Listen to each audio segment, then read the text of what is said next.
The humidity in Seoul was a different beast than the dry heat of Houston. It clung to Rose's skin like a damp wool blanket.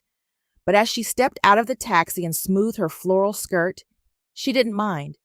In her oversized suitcase, nestled between her good Sunday heels and her sensible cardigans, were 3 dozen Pekin pralines, wrapped in foil and prayers. David's favorite, she whispered to herself. But 3 hours later, the pralines sat on a sleek marble kitchen island that looked more like a laboratory than a home. Her son, David, hadn't even opened the foil. He was pacing back and forth in the living room of his high-rise Gangnam apartment, a Bluetooth headset glued to his ear, barking numbers into the air while his thumbs flew across a laptop keyboard. "Hi, honey," Rose said softly, hovering near the hallway. "I thought maybe I'd whip up some—" David held up a sharp, frantic finger, signaling for silence. He didn't even look at her. I know, he snapped into his headset. "The Tokyo merger is sliding. I'm on it." For the next 6 days, Rose became a ghost in a glass box. Every morning, David's wife, Min-hee, a woman who seemed to exist entirely on iced Americanos and nervous energy, would hand Rose a pre-programmed transit card. "The city is very fast, Mama Rose," Min-hee said, her English polished but distant. "It is better if you stay in the apartment. There is Netflix. There is the delivery app. If you go out, you will get lost, and David will have to leave work to find you. He is very stressed. Stay. Don't be a problem. Don't be a distraction." Rose, who had managed 35 years of middle school English classrooms and survived the great Houston flood of 2017, felt her spirit shrinking. She spent her days staring out the floor-to-ceiling windows at a city that hummed with a life she wasn't allowed to touch. The breaking point came on a Tuesday afternoon. Rose was in the kitchen, quietly rinsing a tea mug, when she heard the front door chime. David was home.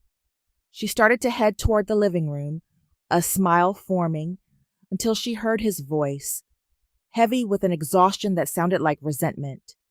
"I can't do the weekend trip to Jeju, Min-hee," David groaned. "How can I? I have to watch her." "She is your mother, David," Min-hee replied softly. "She's a burden right now," David snapped, the words cutting through the thin kitchen wall like a serrated blade. "I'm trying to close the biggest deal of my career, and I'm having to babysit a woman who can't even read a street sign. I feel like I have an extra piece of luggage I can't put down." Rose froze. The sponge in her hand dripped soapy water onto her sensible shoes. She didn't cry. Not yet. Teachers learned early how to hold it together until the bell rang. She waited until she heard their bedroom door click shut. Then she grabbed her light cardigan and her purse. She didn't take the transit card. She just walked out. She walked until her knees ached, moving away from the glass towers and toward a small, shadowed park tucked between older brick buildings. It was a humble place, lit by a few flickering amber lamps, occupied only by a few pigeons and a single slumped figure on a bench. Rose sat on the opposite end of the wooden slats, her chest heaving. The silence of the park finally gave her permission. A single tear tracked through the powder on her cheek, followed by a quiet, jagged sob. "A piece of luggage," she whispered into the dark. 30 years of teaching, and I'm just a suitcase." A rustle of paper came from the other end of the bench. The man sitting there was disheveled. He wore an oversized, faded windbreaker and a cap pulled low. He looked like he'd been sitting there since the 1990s. He was holding a crumpled copy of the Korea Times, the English edition, under the dim street lamp. He was squinting so hard his whole face was a map of wrinkles, his lips moving silently as he struggled with a headline. Murder, the man muttered, his voice gravelly and frustrated. "The big murder of Samsung?" Rose's crying stopped. Her ears pricked up. It was a reflex, a biological imperative that 35 years of pedagogy had hardwired into her brain. She wiped her eyes with a tissue and cleared her throat. "Excuse me, sugar," she said, her Texas lilt cutting through the cool Seoul air. The man jumped, looking at her with wide, suspicious eyes. Rose gestured gently toward his paper. "I couldn't help but overhear. That word there? It's merger. MERGER. It means two companies are becoming one." She gave him a small, watery smile. "Though, I suppose in big business, a merger and a murder aren't too far apart, are they?" The man stared at her. He looked at the paper, then back at the silver-haired woman with the red eyes and the kindest face he'd seen in a decade. "Merger," he repeated, the G soft this time. "Perfect," Rose said, her teacher's heart glowing just enough to push back the dark. "You've got a real clean G on you, mister." "Kim," the man said, shifting uncomfortably, hiding a flash of something sharp and intelligent in his eyes. "Just Kim." "Well, Mr. Kim, I'm Rose, and if you've got the time, I think that next paragraph is a real doozy. Shall we try it together?" For the first time in a week, Rose wasn't a burden. She was a teacher, and for the first time in years, the man who owned half of the skyline behind them felt like he was finally being seen. The wind off the Han River picked up, rattling the dry leaves at their feet, but Rose didn't budge.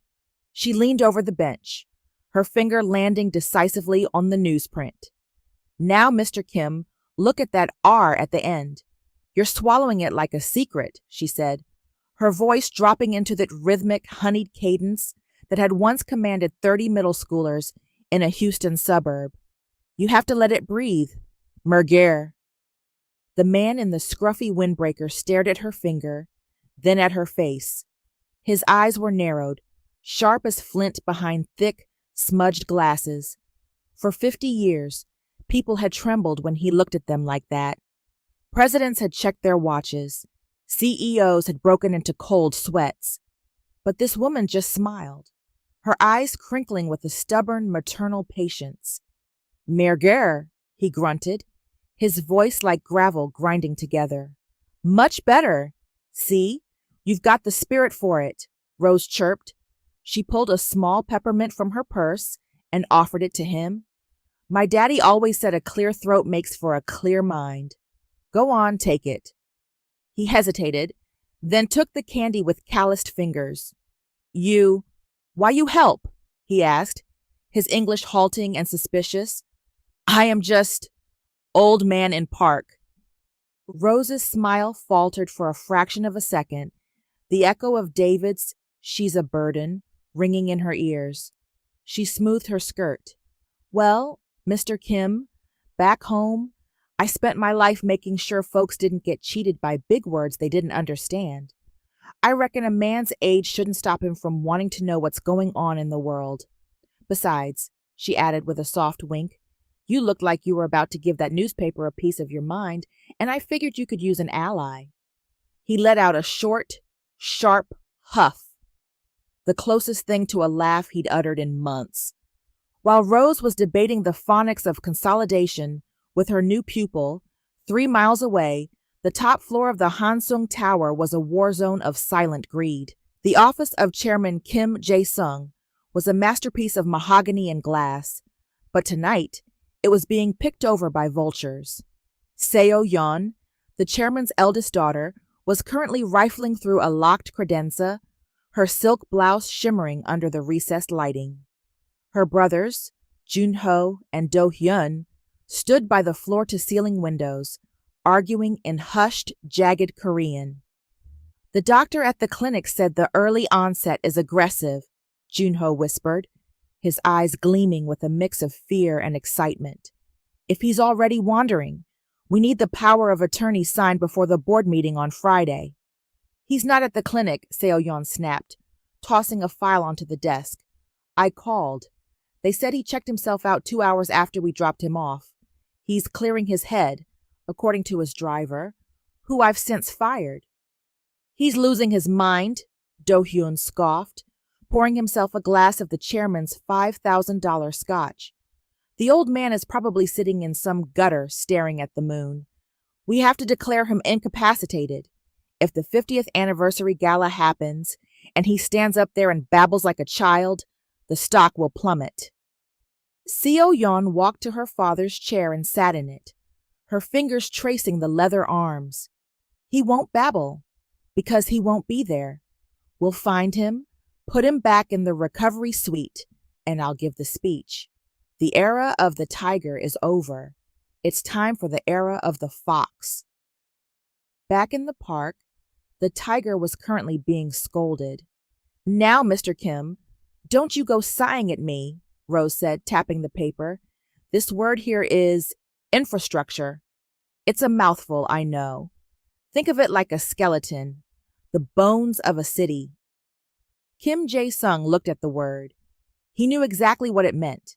He had built half of the infrastructure in this district, but hearing this woman explain it with such earnestness, as if his mind was a garden she was tending, filled a void he hadn't realized was there. In his world, people wanted his signature, his money, or his death. Nobody had ever offered him a peppermint and a lesson on his R sounds. Infrastructure, he said clearly. Beautiful. Rose clapped her hands. You're a natural. I bet you were a real firebrand in your younger days, weren't you? Kim looked at his rough, stained hands, part of his disguise as a wandering laborer, and then at the neon Hansung logo glowing on the distant horizon. I work hard, he said simply.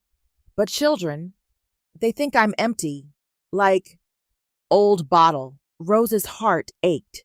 She reached out and patted his hand. Her skin was soft, smelling of vanilla and Texas sun. I know that feeling, sugar. I know it deep in my bones. But a bottle isn't empty just because people stop looking inside. Sometimes it's just holding something too precious for him to taste.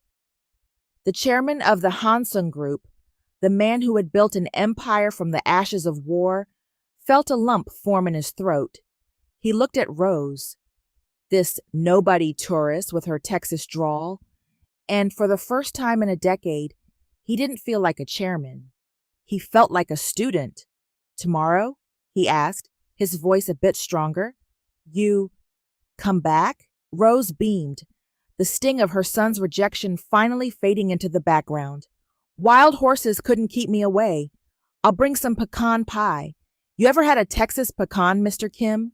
It'll change your whole outlook on life. As Rose walked away, humming a hymn, Kim Jae-sung watched her go. Then he reached into his windbreaker and pulled out an encrypted satellite phone. It had been buzzing for an hour. He answered it. His voice was no longer gravelly. It was iron. This is the chairman, he said in Korean. Let my children keep digging through my desk. Tell the security team to stay 3 blocks back. I've found a new consultant, and she says my R sounds need work. The following afternoon, the humid air of Seoul carried a scent that was entirely out of place. Toasted pecans, dark corn syrup, and a hint of vanilla bean. Rose had spent 3 hours in David's high-tech kitchen, battling a convection oven that spoke only in Korean beeps, until she'd finally coerced it into baking a perfect golden brown pie. She found Mr. Kim exactly where she'd left him, sitting on the same weathered bench. Today, however, he looked a little more put together. His windbreaker was zipped straight, and his shoes, though dusty, looked remarkably expensive to a trained eye. Afternoon, Mr. Kim, Rose called out, her voice a bright melody against the city's low thrum. He looked up, and for a split second, his face transformed. The granite mask of a tycoon cracked, revealing a man who was simply glad to be seen. Teacher Rose, he said, practicing the air with a concentrated furrow of his brow. You come. I told you wild horses couldn't stop me, she said, sitting down and setting a Tupperware container between them. And I brought reinforcements. Kim, meanwhile, reached into a plastic bag from the GS25 convenience store. He pulled out 2 rolls of kimbap wrapped in foil and a pair of wooden chopsticks. I bring snack, seaweed, rice. It is for busy people. They swapped. Rose took a bite of the salty sesame-oiled rice, her eyes lighting up at the crunch of pickled radish. Kim took a slice of the pie, using a plastic fork Rose had provided. As the sugary, buttery crust hit his tongue, Kim Jae-sung froze. He had eaten dessert at the Blue House. He'd had Michelin-starred pastries in Paris. But this tasted like effort. It tasted like someone had stood over a stove thinking about the person who would eat it. "Is good," he whispered, his voice thick. "Very sweet." "That's Texas for you, sugar," Rose laughed. "Now, open that paper. I saw an article about the global chip shortage that's just begging for a red pen." As they worked through the financial section, the invisible stage of their lives began to bleed into the margins. "My son," Kim said, pointing to a word he just mastered. "He does not talk to me. He talks to my chair, my money. He looks at me and sees a ghost." Rose stopped her pen. "My David, he's a good boy, but he looks at me and sees a chore, like a plant he forgot to water. It's a lonely thing, isn't it? To have a whole life of stories inside you and no one who wants to read the book." Kim nodded slowly. He looked at this woman, this retired teacher who was currently correcting the grammar of a man who could, quite literally, buy her entire hometown of Pearland, Texas, and turn it into a golf course. She didn't want his stock options. She didn't want a seat on his board. She just wanted him to say infrastructure correctly, because she believed his voice mattered. "You are very wise, Teacher Rose," he said. "I'm just a woman who's seen a lot of middle schoolers grow up," she replied, "and most of them forget that the people who taught them how to walk are the same ones who can show them where to go." Back at the apartment, David was staring at his phone in confusion. It was 7 p.m. Normally, his mother would be hovering in the kitchen, offering to make him a pot roast he didn't have time to eat, or looking at him with those puppy dog eyes that made him feel guilty for working.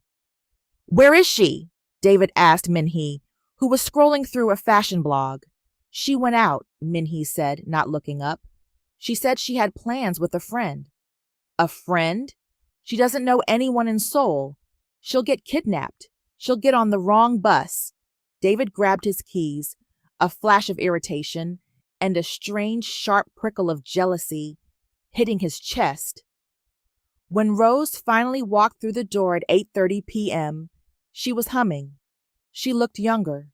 Her cheeks were flushed from the walk, and she was carrying an empty Tupperware. "Mom, where have you been?" David demanded, standing in the foyer. "I was going to take you to that steakhouse downstairs. You know, the expensive one I told you about? A pity dinner, just to get you out of the house." Rose looked at her son. She saw the stress in his eyes, but she also saw the condescension. She didn't shrink this time. "That's real sweet of you, David," Rose said, patting his cheek with a hand that still smelled of cinnamon. "But I've already eaten.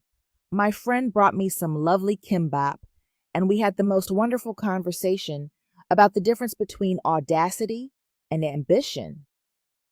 "Your friend?" David stammered. "Who is this person?" "Some tourist." "His name is Mr. Kim," Rose said, heading toward her bedroom, "and he's a very diligent student. Now, if you'll excuse me, I have to grade some homework. His sentence structure is improving, but his vocabulary needs a little Texas flair."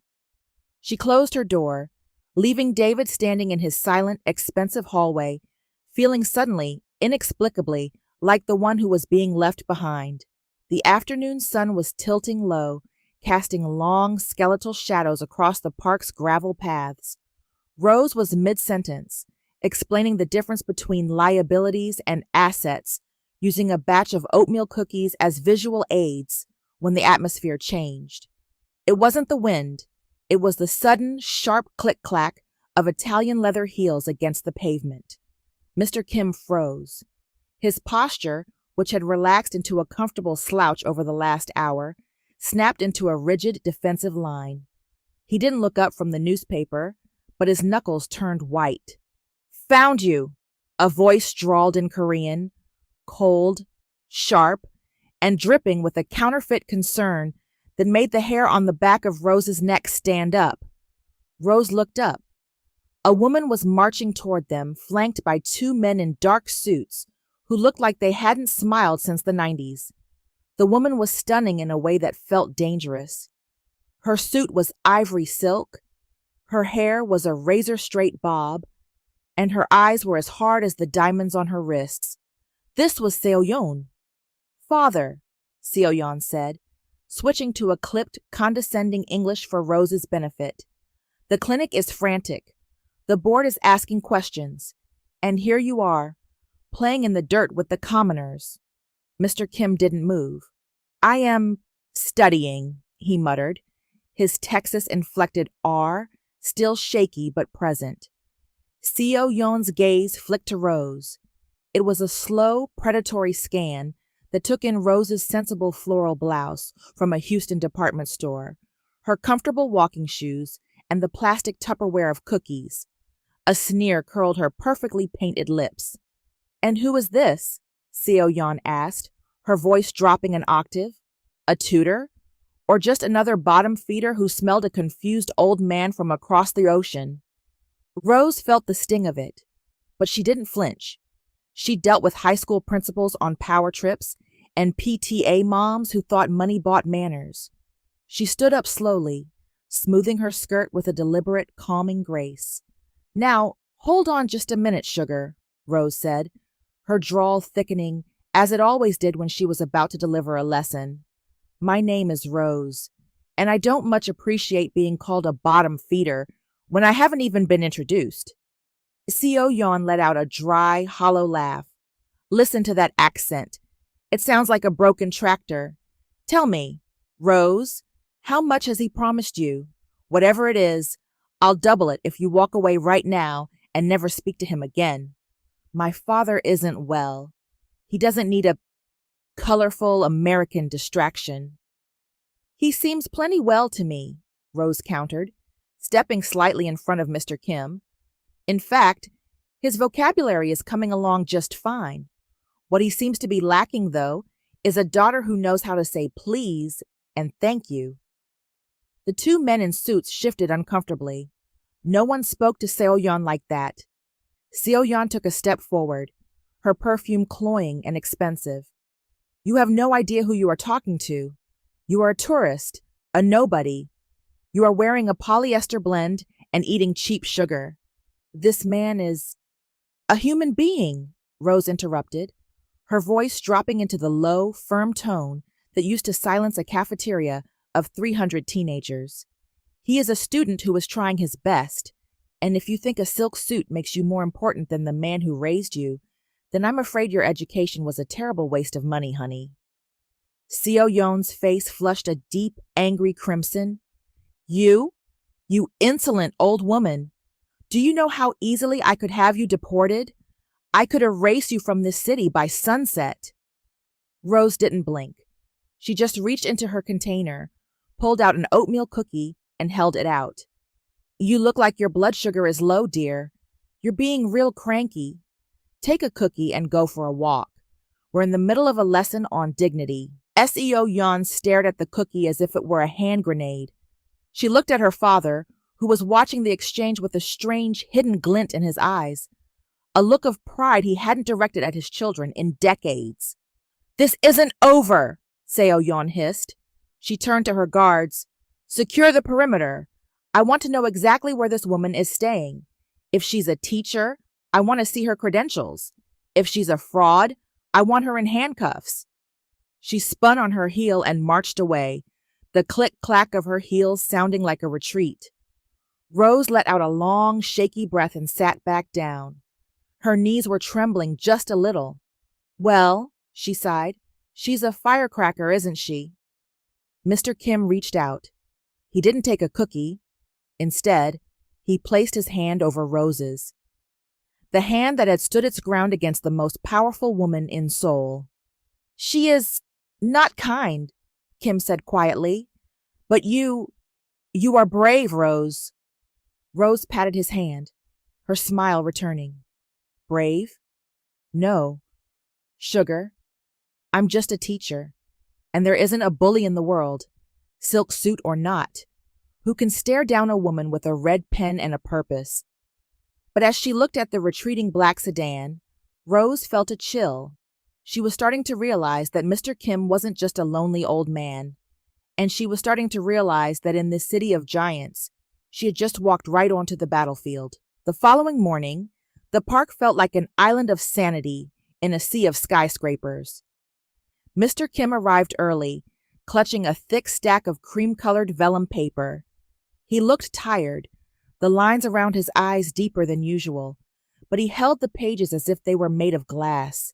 Teacher Rose, he said, skipping the formalities as he sat. A friend. He has a big day. 50 years of work. He must speak to many people. He wrote this, but it feels like stone. Rose adjusted her reading glasses, the ones that hung from a beaded chain around her neck. Well, let's have a look-see, sugar. Even the finest suit needs a bit of tailoring. She took the pages. As her eyes scanned the text, her brow furrowed. It was a masterpiece of corporate jargon. There were words like synergy, market dominance, fiscal quarterly projections, and paradigm shifts. It read less like a celebration of a life's work and more like a dry cleaning receipt for a soul. Without a word, Rose reached into her quilted handbag and pulled out her weapon of choice, a Pilot G, 2 pens with a fine point and ink the color of a fresh cherry. Oh, Mr. Kim, she sighed, the red ink already bleeding onto the first paragraph. This won't do at all. This isn't a speech. It's an autopsy. Kim leaned in, watching the red lines slash through his carefully crafted corporate vision statement. But it is professional, he defended weakly. It shows strength. Strength? Rose looked at him over the rims of her glasses. Mr. Kim, if a man stands up after 50 years and talks about maximizing shareholder value, he's telling the world he spent 50 years counting coins instead of making a difference. That's not strength. That's a vacuum. She circled a particularly dense paragraph about competitive aggression. This friend of yours, Rose said gently, did he start this business because he wanted to be aggressive? Or did he start it because he had a dream that kept him up at night? Did he do it for the board of directors? Or did he do it for the folks who show up at 8 in the morning to sweep the floors and keep the lights on? Kim was silent. He thought of the early days, the smell of solder in a tiny basement, the way his hands had been stained with grease, and the first 10 employees who had bet their lives on his wild ideas. He had forgotten them. Or rather, he had buried them under 50 floors of glass and steel. True power, Rose continued, her pen dancing across the page, isn't in the words that make you sound big. It's in the words that make the people listening feel big. You tell your friend that a leader isn't the one at the top of the mountain screaming. He's the one who stayed behind to help the slow ones climb. She crossed out a whole page of financial statistics and wrote one word in the margin in large, loopy script, heart. Tell him to talk about his mother's kitchen table where he drew his first designs. Tell him to thank the janitor who's been there for 30 years. Tell him to speak from the place where it hurts and where it hopes. Kim watched her. The way the Texas sun seemed to follow her even in Seoul. The way she didn't just teach English, but seemed to be teaching him how to be a human being again. He felt a strange, warm pressure in his chest, a feeling he hadn't experienced since his wife passed away 20 years ago. It wasn't just admiration. It was a profound, terrifying realization that this woman, with her red pen and her pecan pralines, was the first person in decades who actually loved the man he was, not the empire he owned. He realized, with a jolt, that he wasn't just learning English. He was falling in love with the teacher. You make it sound easy, Kim whispered. Life is easy, sugar, Rose said, handing him back the blood-red pages. It's people who make it complicated. Now, read that second paragraph back to me.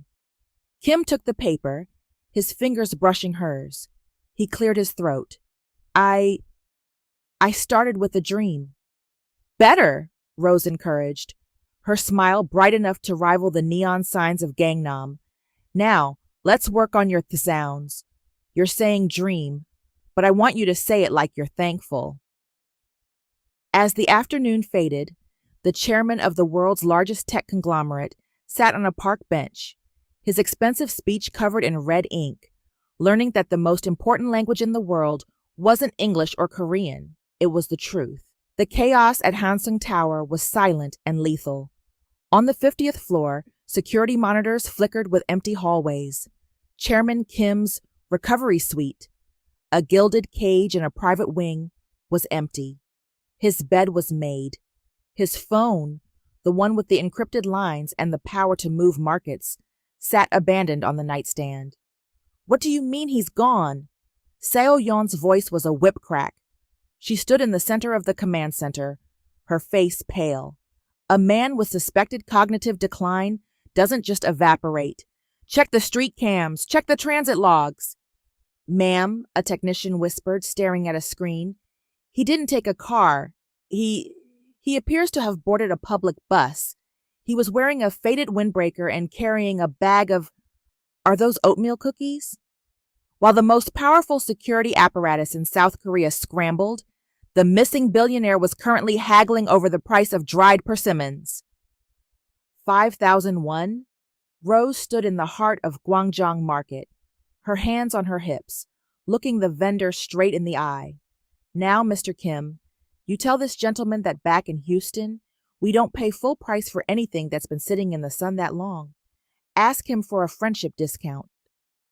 Kim Jae-sung felt a thrill of pure, unadulterated terror and exhilaration. He had signed deals worth billions without blinking, but the idea of asking a market vendor for a discount made his heart race. He looked at Rose, who gave him an encouraging nudge. He turned to the vendor and spoke in Korean, his voice carrying a warmth he'd forgotten he possessed. My teacher says your fruit is beautiful, but my wallet is feeling thin today.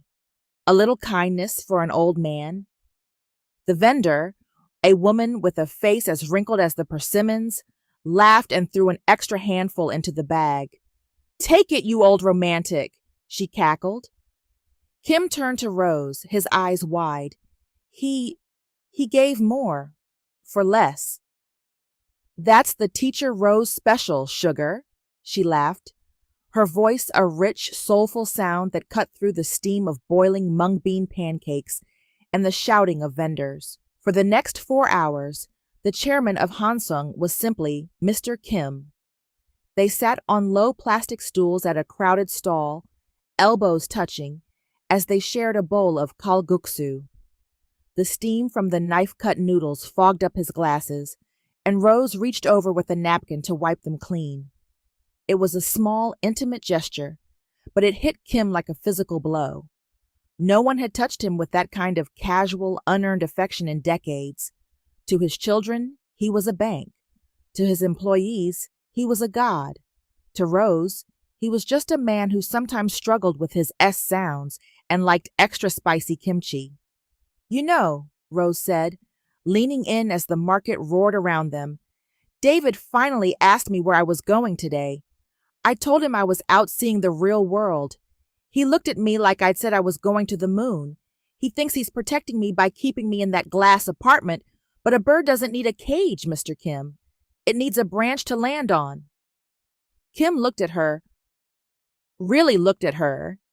He saw the silver hair that she didn't try to dye, the fine lines around her eyes that told the story of 1,000 smiles, and the way she treated the woman serving their soup with the same respect she'd give a queen.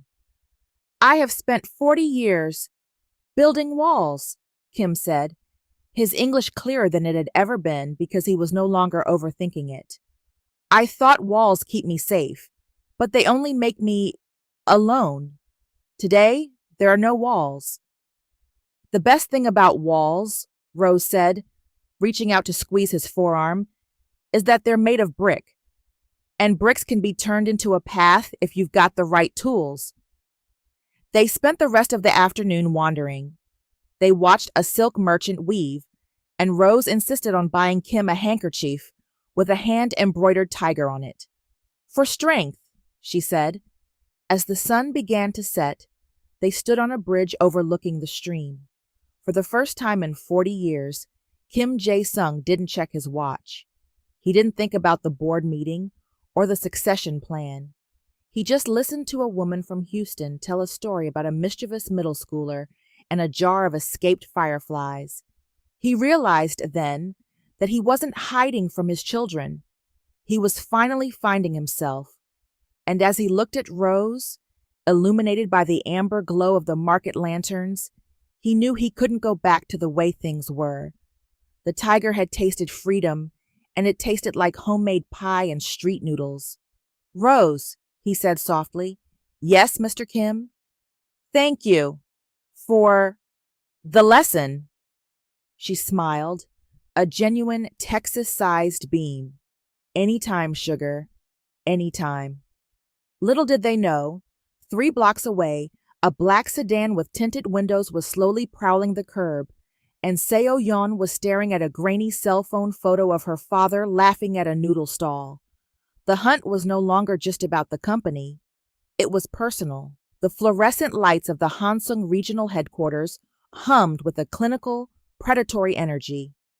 David stood in the center of a glass-walled conference room, his sweat cooling unpleasantly under his tailored shirt. Across from him sat Executive Director Park, a man who reported directly to the chairman's board. Park slammed a leather-bound folder onto the table. The logistics contract has been pulled, David, Park said, his voice a flat line. Your firm's proposal was technically sound, but lacked vision. You treat our people like numbers on a spreadsheet. In this company, we value the human element. Or we used to. Sir, I can revise the projections. You don't get it, Park interrupted, standing up. You're so busy looking at the data that you've forgotten how to speak to the person across the table. You're dismissed. David walked out of the building feeling hollow. He had moved his mother halfway across the world to show her his success, to prove he had made it. And yet he felt smaller than he had as a freshman in college. He drove home in a daze, the neon lights of Seoul blurring into streaks of mocking color. He needed a win. He needed a drink. Most of all, he needed the quiet comfort of his apartment. He expected to find his mother in her usual spot on the sofa, perhaps watching a nature documentary with the volume turned low so as not to bother him. But when he walked in, the apartment was cold. The air was still. Mom? The kitchen was spotless. The oven was off. The scent of pecans had vanished, replaced by the sterile smell of lemon-scented floor cleaner. David walked to the guest room. The bed was made with military precision, but on the nightstand lay a small, leather-bound notebook, the one Rose carried everywhere. He shouldn't have opened it, but the silence in the apartment was deafening, and he was desperate for the sound of her voice, even if it was only on paper. He flipped to a page dated 3 days ago. Seoul is a beautiful city, but I think I've become transparent. I walk through the halls of this house, and David looks right through me. Today he told his wife I was a burden, a suitcase he can't put down. David felt as if the floor had dropped away. He sat on the edge of the bed, his breath hitching. I taught 30 years of children that every person is a story worth reading. I suppose I just didn't expect my own son to stop at the cover. I feel like a ghost in my own son's house. I'm not sure if he's ashamed of my accent or my age, but the silence here is louder than any classroom I ever managed. The words blurred as David's eyes filled. He remembered the way he'd brushed her off at breakfast, the way he'd told her to just stay put so he wouldn't have to worry. He had treated the woman who had worked 3 jobs to put him through business school like an inconvenient piece of furniture. He flipped the page. The tone changed. Met Mr. Kim again today. He listens. He actually listens. When I correct his English, he looks at me like I'm handing him a key to a kingdom. He told me today that I make him feel solid again. It's funny. I had to travel 6,000 miles to find a stranger who sees me, just so I could remember I'm still here. David closed the journal, his hands shaking. He looked at the empty room, the silence now feeling like a physical weight. He had been so obsessed with impressing the giants of industry, men like Chairman Kim, that he had stepped over the giant who had raised him. He grabbed his coat and ran for the door. He didn't know where the park was. He didn't even know the name of this Mr. Kim. "I'm sorry, Mom," he whispered into the empty hallway, the words arriving far too late. "I'm so sorry." As he stepped into the elevator, his phone buzzed.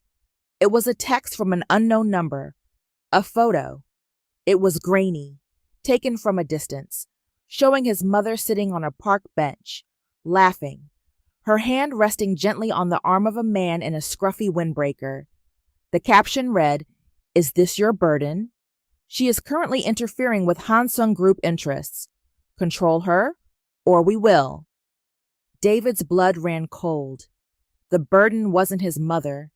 It was the world he had tried so hard to join, and it was finally showing its teeth. The park was quiet today, the air carrying the first crisp hint of autumn. Mr. Kim looked different. The scruffy windbreaker was gone, replaced by a clean, albeit simple, cotton jacket. He sat on their bench, not with a newspaper, but with a single thick envelope. It was cream-colored, heavy, and sealed with a dollop of deep red wax. "Teacher Rose," he said as she approached. His voice lacked its usual gravel. It was steady, resonating with a quiet authority she hadn't heard before. "Well, look at you, Mr. Kim.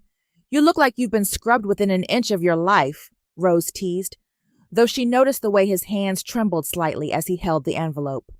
"For you," he said, handing it to her. "A party for my retirement. After 50 years, it is time to say goodbye to the work. It would be an honor if you come." Rose took the envelope, her thumb brushing the heavy seal. "Oh, sugar, I'd be delighted. A retirement party. Will there be cake? I bet they'll have some of those little finger sandwiches." Kim looked at her, a strange, wistful smile playing on his lips. "There will be many things, but I want you there. Please, wear something that makes you feel like the queen you are." Rose laughed, a bright, self-deprecating sound. "A queen? Mr. Kim, the only thing I've ever been queen of is the 7th grade spelling bee. But for you, I'll find something special." Back at the apartment, the atmosphere was thick with unspoken apologies. David had been hovering, trying to find a way to bridge the chasm his words had created. He watched his mother sit at the small vanity in her room, pulling a garment bag from the back of the closet. "Mom?" he asked, leaning against the doorframe. "You're going out again." "I have an invitation, David," she said, her voice polite but lacking its old warmth. She unzipped the bag to reveal a navy blue A-line dress. It was modest, with a lace collar and a hem that hit just below the knee. It was the dress she had worn to his college graduation. An invitation to what? "Mr. Kim is retiring," she said, smoothing the fabric. "He's having a little get-together, probably at one of those community centers or a church basement. I thought I'd take this down to that tailor on the corner. The lace is a bit frayed, and it needs a good pressing." David looked at the dress. In the world of high-stakes finance, this dress was a relic. It was cheap. It was out of date. He opened his mouth to offer to buy her something at the department store, something appropriate, but he caught himself. He remembered the journal. A piece of luggage. "It's a beautiful dress, Mom," he said, the words feeling heavy in his throat. Do you want me to drop you off?" "No." Thank you, honey. I'll take a taxi. I don't want to be a burden on your schedule. The word hit David like a physical blow. He watched her walk out with the dress draped over her arm, her head held high. The tailor shop was a tiny, cramped space smelling of steam and cedar. The tailor, an elderly man with a measuring tape draped like a stole around his neck, took the navy dress from Rose. He looked at the label, a humble American brand. And then he looked at Rose. For a party? He asked in broken English. A retirement party for a very dear friend, Rose said, her eyes sparkling. He told me to feel like a queen. Now, I know we aren't working with much, but could we maybe add a bit of sparkle? Just a touch? The tailor looked at the dress again. He had spent 40 years sewing for the neighborhood, but something about this woman, her poise, the way she spoke of her friend with such genuine affection, moved him. I make it special, the tailor promised, not for a community center, for a queen. As Rose left the shop, she felt a flutter of excitement. She imagined a small room with a few balloons, a happy retirement banner, and Mr. Kim in his best Sunday jacket. She would stand by him.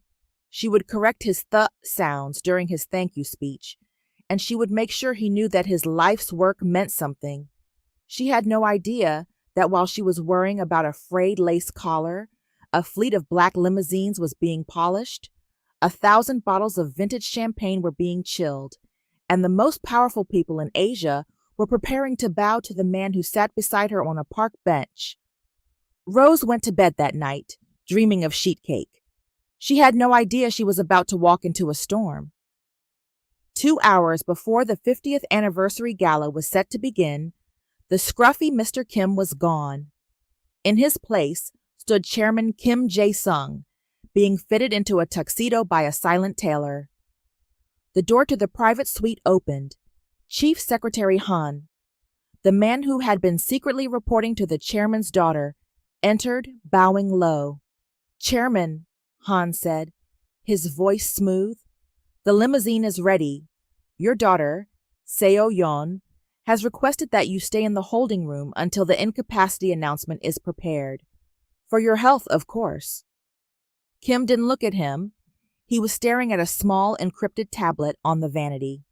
On the screen was an intercepted log of the text message sent to, "Is this your burden? Control her, or we will." Han, Kim said, the word vibrating with a low, dangerous frequency. Who authorized the surveillance of Rosemary? Han stiffened, his professional mask flickering. Sir, she was deemed a security risk to the succession. She is a schoolteacher from Houston, Kim interrupted, turning around. His eyes were no longer the tired eyes of a lonely man in a park. They were the eyes of a man who had built a nation's economy out of nothing. She taught me how to say dignity yesterday. It's a word you and my daughter seem to have deleted from your vocabulary. Kim stepped toward Han, his presence filling the room. I have known David was her son since the third day we shared kimbap. I knew he was a mid-level analyst in my logistics wing. I was watching him to see if he was worthy of his mother. He leaned in, his voice dropping to a whisper that felt like a blade. But then you threatened her son. You used the word burden, a word that broke her heart. You thought you were protecting the empire? You were attacking the only person who treated its chairman like a human being. Chairman, I only followed Seo Yeon's. Seo Yeon is a predator, Kim spat. But even a predator should know better than to touch a tiger's North Star. Kim reached out and adjusted Han's tie, the gesture terrifyingly intimate. You will go to the gala. You will stand behind my daughter. And you will watch as I dismantle everything you've spent the last 6 months building. And Han? Yes, sir, Han squeaked. If so much as a flashbulb goes off too close to Rose's face tonight, you won't just be fired. You'll be erased. Kim turned back to the mirror, smoothing the lapel of his tuxedo. He wasn't just going to a party anymore. He was going to a rescue mission. Now, the chairman commanded, get me my car. I have a party to attend, and I refuse to be late. The Grand Hyatt Seoul was ablaze. Searchlights swept the night sky, their blue beams cutting through the mist, while a gauntlet of photographers lined the red carpet like a wall of chrome and flashing glass. Black sedans, each worth more than a Texas suburban home, slid up to the curb in a seamless, silent parade. Inside the grand ballroom, the air was thick with the scent of $500 lilies and the sharp, metallic tang of ambition. Seo-yeon stood at the head of a VIP table, her dress a shimmering sheath of emerald scales that looked like armor. Beside her, Junho and Do-hyun were checking their watches. In their breast pockets lay the transition statement, the document that would officially announce their father's health-related sabbatical and their own rise to power. The board is in place, Junho whispered, leaning toward his sister. Once the press is briefed, there's no going back. If the old man shows up and forgets his own name, we have the doctors on standby to whisk him away. He won't show, Seo-yeon said, her eyes scanning the room like a hawk. He's probably in some park bench dreaming of the 70s. At the entrance of the hotel, a humble yellow taxi pulled up behind a silver Maybach. Rose stepped out, and the first thing she felt was the wind from the camera shutters. Click, click, click, click. The flashes blinded her for a moment. She looked up at the towering Hyatt, her heart doing a nervous little jig in her chest. Oh my, she whispered, clutching her small clutch bag. Mr. Kim, what kind of community center is this? She was wearing her navy blue dress. The neighborhood tailor had worked a miracle. He had replaced the frayed lace with a shimmering midnight silk piping and added a subtle constellation of tiny, hand-sewn crystals along the neckline. It wasn't a designer gown, but as Rose walked, she carried the quiet, unshakable dignity of a woman who had stood before 30 unruly teenagers every morning for 3 decades. She reached the velvet rope. The security guard, a mountain of a man in a crisp suit, looked down at her with a mix of confusion and disdain. "Invitation!" he barked. Rose handed him the cream-colored envelope. The guard opened it, and his entire demeanor shifted. His eyes widened. He looked at the wax seal, then at the woman in the modest navy dress. He didn't speak. He simply stepped aside and opened the gold-leaf doors. The neon glow of the Grand Hyatt's foyer felt like a cold interrogation light as David paced the marble floors. He was a mess of contradictions. His expensive suit was rumpled, his breathing was shallow, and his mind was a storm of panic. He had followed her out of a frantic, condescending fear. When he'd seen her GPS ping at the most exclusive address in Seoul, his first thought wasn't, how wonderful for her, but she's going to ruin everything. He pictured her wandering into a den of wolves, her Texas accent a dinner bell for the city's most elite bullies. He had managed to slip into the ballroom through the service corridor, hiding behind a massive floral arrangement near the back. He stood there, heart hammering, his eyes darting through the crowd until he spotted her. Rose stepped into the ballroom. The scale of it took her breath away. The crystal chandeliers looked like frozen rain, and the people moved like schools of exotic, expensive fish. She looked around for Mr. Kim. She expected to see him in a corner, perhaps looking overwhelmed. Instead, she saw Seo-yeon. The younger woman froze as she spotted the silver-haired American weaving through the crowd of billionaires. To Seo-yeon, Rose wasn't just a guest. She was a stain on the masterpiece of her evening. "You!" Seo-yeon hissed, intercepting Rose near the champagne fountain. Her voice was low, vibrating with a cold fury. "How did you get past the gates?" "Good evening, dear," Rose said, her Texas drawl remaining polite but firm. "I'm here for Mr. Kim's retirement party. Is he here? I've got a peppermint in my purse if he's feeling nervous about his speech." A few nearby socialites paused, their glasses halfway to their lips, whispering at the mention of a peppermint. Seo-yeon's face contorted. She stepped closer, her perfume smelling like an expensive bitterness. "Look at you," she sneered, her voice rising just enough to catch the ears of the surrounding board members. "You look like a housemaid who stole a pair of earrings. This is the 50th anniversary of the Hansung Group. This is a gathering of the elite. And you? You are nothing but American trash clinging to a dying man's coattails." The room went silent. The trash comment hung in the air like a foul odor. Rose didn't shrink. She took a slow, deep breath, her eyes locking onto Seoyeon's. "You know, sugar," Rose said, her voice carrying across the quieted circle, "I've spent my life teaching children that the loudest person in the room is usually the one with the most to hide. You can call me trash, and you can call me a nobody, but I'm the one your father asked to be here. And in my book, that makes me the guest of honor. And you, well, you're just a girl failing a very simple lesson in manners." Seoyeon's hand flew up, as if she were about to signal security to physically drag Rose out. "Get her out of here!" she screamed at the guards. "Now! She's a vagrant! She's—" David took a step forward, his hands balled into fists, ready to rush into the light and bear the brunt of the humiliation for her. He was ready to be the babysitter one last time. But then a voice boomed, "She is my guest." The voice didn't come from Rose. It came from the top of the grand marble staircase. It wasn't the gravelly, hesitant voice of a man in a park. It was the voice of the tiger. As Chairman Kim descended the stairs, David didn't just freeze. He felt the very foundations of his life dissolve. The man from the park, the friend his mother had been talking about, was the sun around which David's entire professional world orbited. The room turned as one. There, standing under the blaze of 1,000 lights, was Chairman Kim Jae-sung.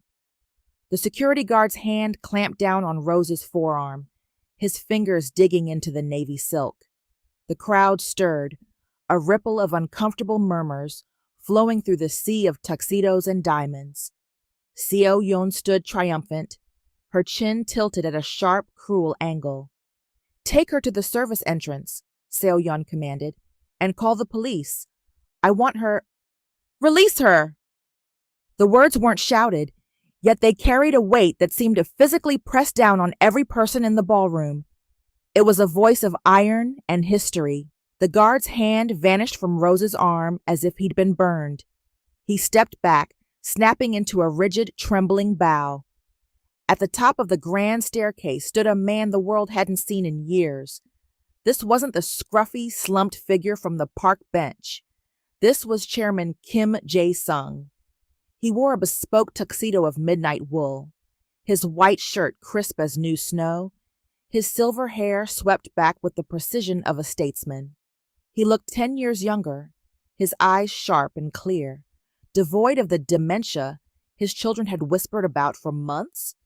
The silence that followed was absolute. It was the silence of 500 people holding their breath. Kim began his descent.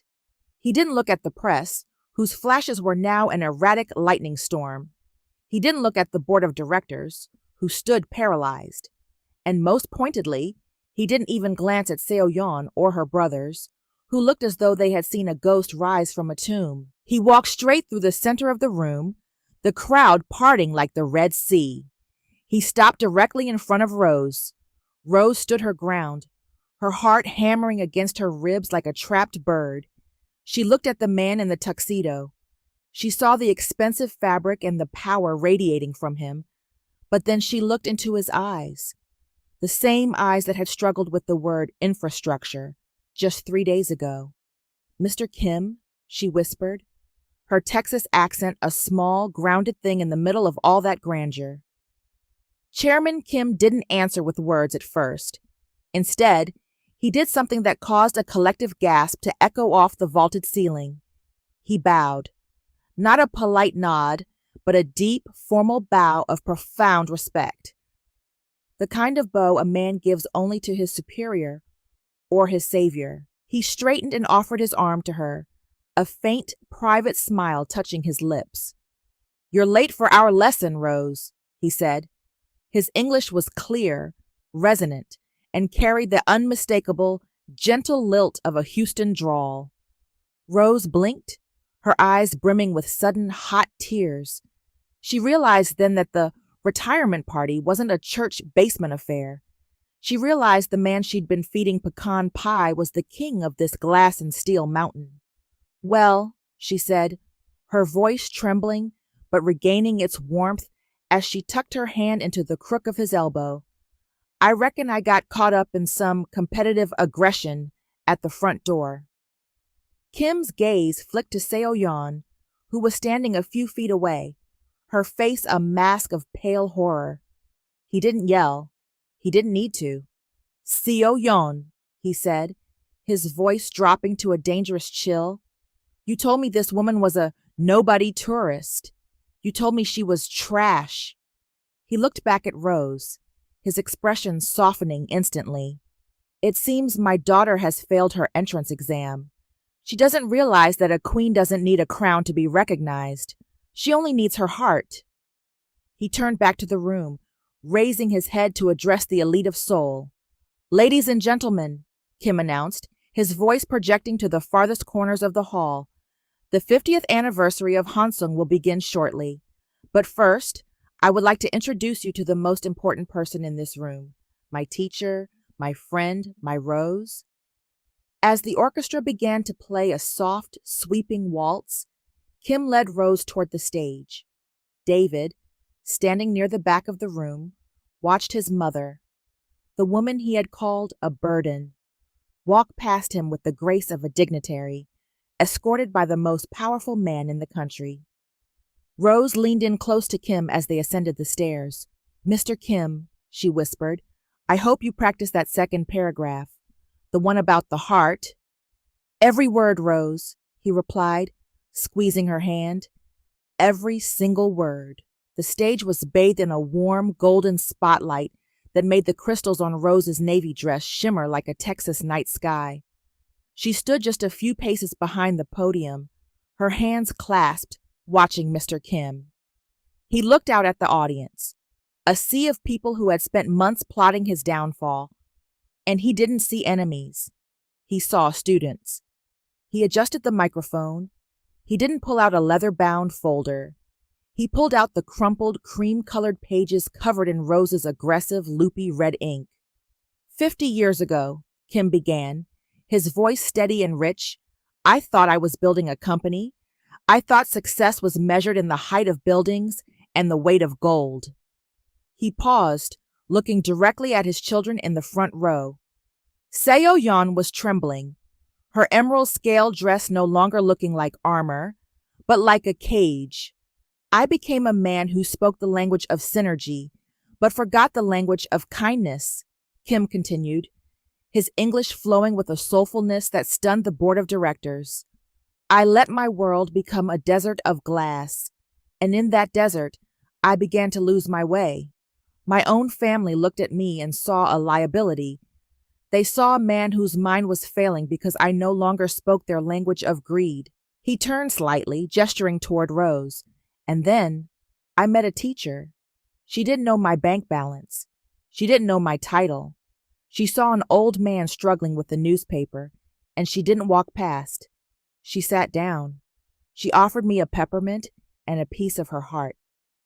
She told me that true power isn't in the words that make you sound big, but in the words that make the people listening feel big. A soft murmur rippled through the hall. Some of the older board members, men who had been with Kim since the basement days, found themselves wiping their eyes. Rose taught me that I am not a ghost, Kim said, his voice thick with emotion. She saved my mind by reminding me I had a soul. She is my North Star. Then the warmth in his voice turned back to iron. He looked at Seo-yeon. To my daughter, who called this woman trash. You are relieved of your duties at Hansung, effective immediately. You have the ambition of a predator, but you lack the character of a leader. Seo-yeon let out a choked gasp, but the security team, the very men she had commanded an hour ago, stood like statues. Their loyalty returned to the king. However, Kim said, scanning the back of the room, in my time in the park, I learned that even the best teachers sometimes have students who lose their way. David, stand up. In the back of the room, David froze. Every camera in the ballroom pivoted toward him. He felt smaller than he ever had, but as he looked at his mother on that stage, he felt a sudden, fierce surge of pride that outweighed his shame. He stood. David, Kim said, you treated your mother as a burden. It was a failure of the heart. But I also saw the man she raised, a man who is capable of great work if he remembers who he belongs to. I am appointing you as the new head of social responsibility and internal culture. You will report directly to me. Kim looked at Rose and gave her a wink. And you will report to your mother. Every Friday you will call her, and she will grade your progress. If your heart isn't in the work, you're out. David looked at Rose. She didn't look triumphant. She looked at him with that same stubborn maternal hope that had sustained him his whole life. He bowed his head, tears finally spilling over. Yes, Chairman, he whispered. Yes, Mom. The ballroom erupted into applause, not the polite corporate clapping of a gala, but a thunderous, genuine roar. Kim stepped away from the podium and walked back to Rose. He didn't care about the stock price or the headlines that would dominate the morning news. He took her hand and leaned in close to her ear. How was my pronunciation, teacher? Rose smiled, her eyes twinkling as she patted his hand. Well, sugar, your sounds still need a little work, and you got a bit carried away with the drama, but I reckon I'll give you an A+ for effort. Only an A+? Kim teased. Don't push your luck, Mr. Kim, Rose laughed. We've still got the final exam to get through. The morning air in Seoul was crisp, smelling of pine and the distant, busy hum of a city that never stopped. In David's apartment, the atmosphere had shifted from a sterile gallery to something that finally felt like a home. The kitchen island was covered in flour. A half-packed suitcase sat in the hallway, and for the first time, David wasn't looking at his laptop. He was looking at his mother. Mom, you don't have to go, David said, his voice pleading as he followed her into the guest room. I've cleared my schedule. We can go to Jeju. We can go to the mountains. I'll hire a driver. No, I'll drive you myself, anywhere you want. Rose smiled, folding a sensible cardigan with practiced precision. That's real sweet, David. Truly. And I'm glad you found your manners again. I suspect Mr. Kim's grading system had something to do with that. But I've got hydrangeas in Houston that don't know how to water themselves, and a Sunday school class that's probably forgotten the difference between there and there since I've been gone. But I was such a jerk, David whispered, leaning against the doorframe. I called you a burden. I don't know if I can ever. Rose stopped. She walked over and cupped her son's face in her hands, her thumbs brushing his cheeks. Sugar, the best thing about being a teacher is that I've never met a mistake that couldn't be erased and written over. You're my son. You were never a burden. You were just a boy who got lost in the big city. Now that you've found your way back, I can go home in peace.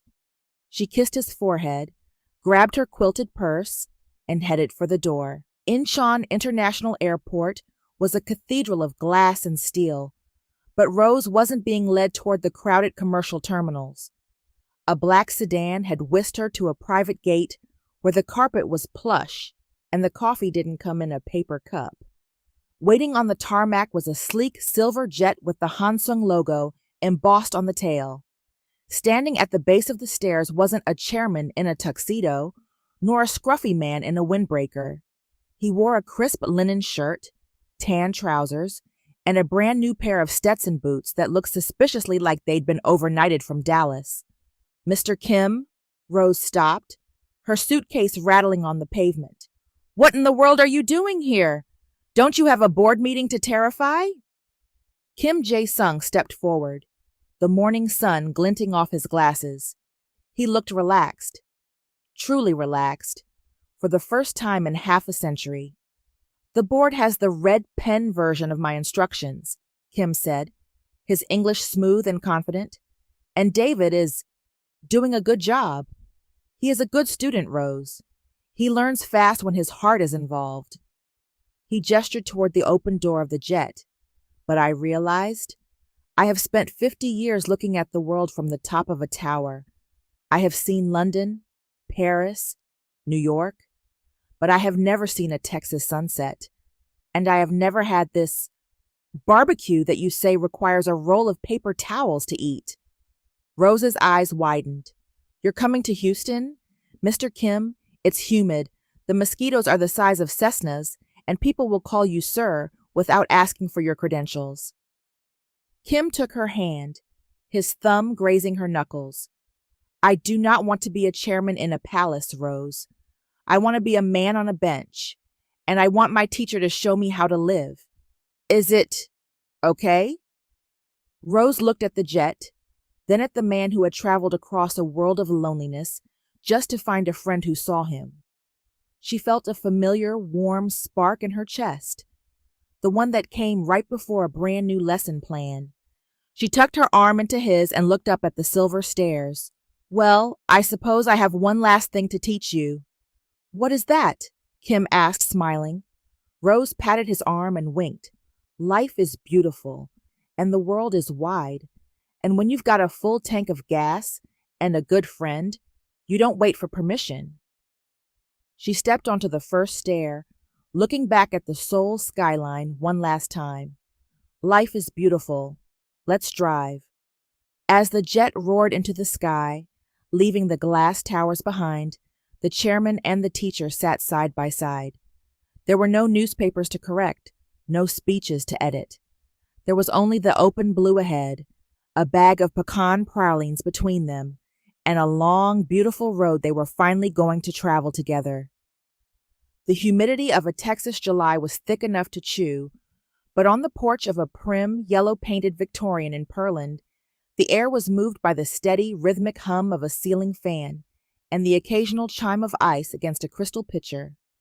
Rose sat in her favorite wicker rocker, a red pen tucked behind her ear. Spread across her lap wasn't a newspaper, but a series of architectural blueprints for the Rosewood Learning Center, a tuition-free vocational school currently breaking ground in downtown Houston. Mr. Kim, Rose called out toward the herb garden, you've got a dangling modifier in this mission statement, and if I let you publish it like this, people are going to think the building is learning how to read instead of the students. A man emerged from behind a row of towering tomato plants. He was wearing a faded Houston Astros cap, a pair of denim overalls that had seen better days, and a smudge of Texas dirt across his cheek. He held a massive, ripe heirloom tomato like it was a trophy from a successful hostile takeover. It is a work in progress, teacher, Jae-sung said, his English now possessing a distinct, charming twang. He walked up the porch steps, his boots clunking with a confidence that had nothing to do with the boardroom. Like the tomatoes, they require patience and the right infrastructure. He sat in the rocker beside her, handing her the tomato. Over the last year, the tiger of Seoul had become the king of the farmer's market. He still checked the Hansung stock prices once a week, but he spent far more time worrying about the pH balance of his soil and the grammar in his letters to his grandchildren. They sat in silence for a moment, watching a pair of blue jays bicker over a bird feeder. A sleek black town car pulled up to the curb, a rare sight in this quiet neighborhood, and a courier stepped out, carrying a large refrigerated box. Ah, Jae-sung said, standing up with a twinkle in his eye. The kimbap from Seoul. It arrived. And I've got the peach cobbler in the oven, Rose added, standing with him. They stood at the railing of the porch, looking out at the quiet Texas street. A year ago, they had both been invisible, one hidden by glass and gold, the other by age and expectation. Now they were the talk of the town, the odd couple who spent their afternoons debating Shakespeare and their evenings feeding the neighborhood kids. Jae-sung leaned over and kissed Rose's cheek, a soft, lingering gesture. You know, Rose, I still struggle with the "th" sounds. Rose adjusted his Astros cap, pulling it down over his eyes just a touch. Well, I reckon we've got all the time in the world to get it right. After all, a good education never really ends. As they walked inside, the screen door slapped shut with a homely final thwack. The chairman and the teacher were home, and for the first time in their long, storied lives, neither of them felt like a burden. They felt like a masterpiece. The end. Thank you for watching. If you love this story, don't forget to hit that like button and subscribe for more emotional twists and character-driven plots. And if you're ready for the next story, make sure to turn on notifications so you never miss an update. Until next time, keep believing in love that defies all odds.